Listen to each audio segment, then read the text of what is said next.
apologie du terrorisme. Non, nous ne nous tairons pas.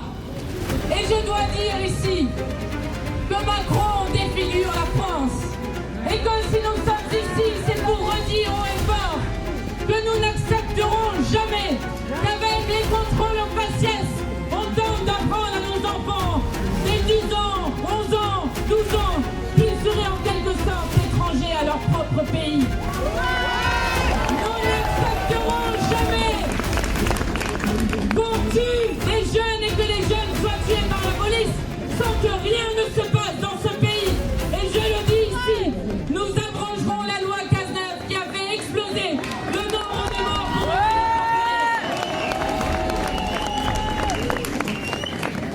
Nous le disons aussi ici, nous refuserons toujours que les 6 millions de nos concitoyens de confession musulmane soient stigmatisés, soient attaqués ou soient exclus de cette société.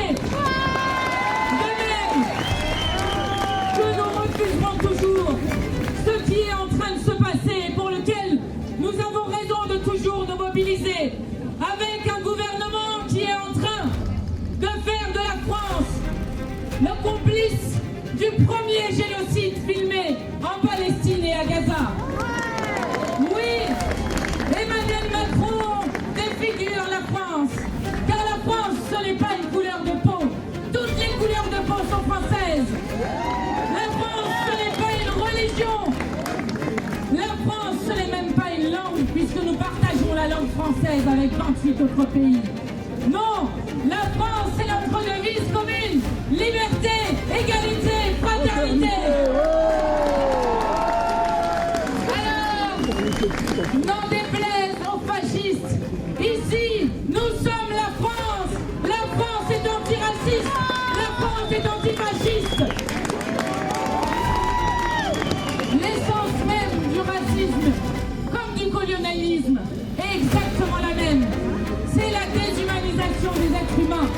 Et nous sommes fiers ici d'affirmer et de réaffirmer toujours que toutes les vies humaines se valent, toutes sans exception.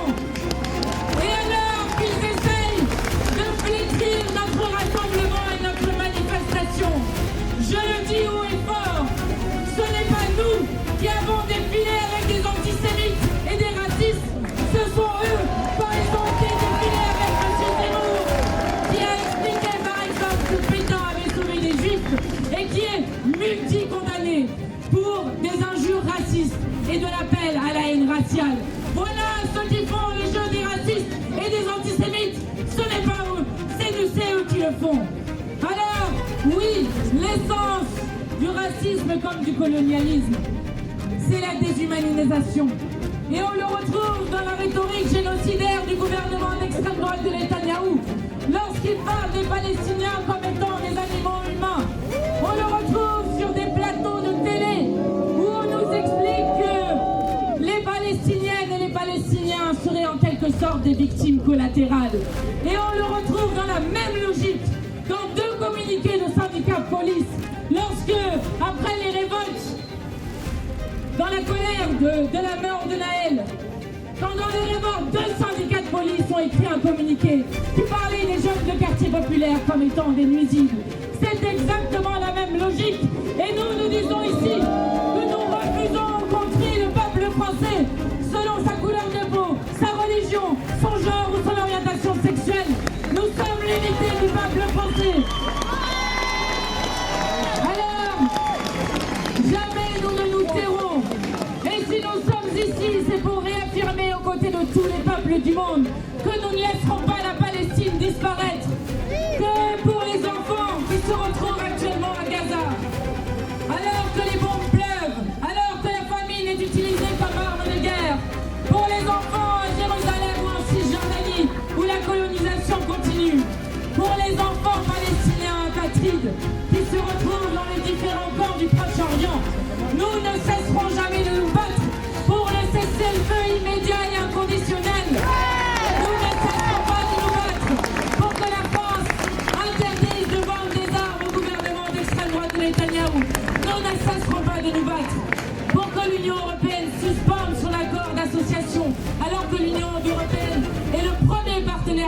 national d'Israël. De même que nous ne cesserons pas de nous battre pour reconnaître l'État palestinien ici et à l'ONU. Nous y arriverons. Nous y arriverons car l'histoire nous scrute. Nous y arriverons car il y a quelque chose chez l'être humain que jamais les puissants n'arriveront à détruire. Il y a cette soif de dignité, il y a cette soif de liberté que personne ne pourra jamais nous prendre. Et je voulais terminer sur ces mots du magnifique romancier et écrivain martiniquais Patrick Chamoiseau, qui a écrit « Porter la liberté est la seule charge qui redresse bien le dos ». Alors, fiers, droits, nous continuerons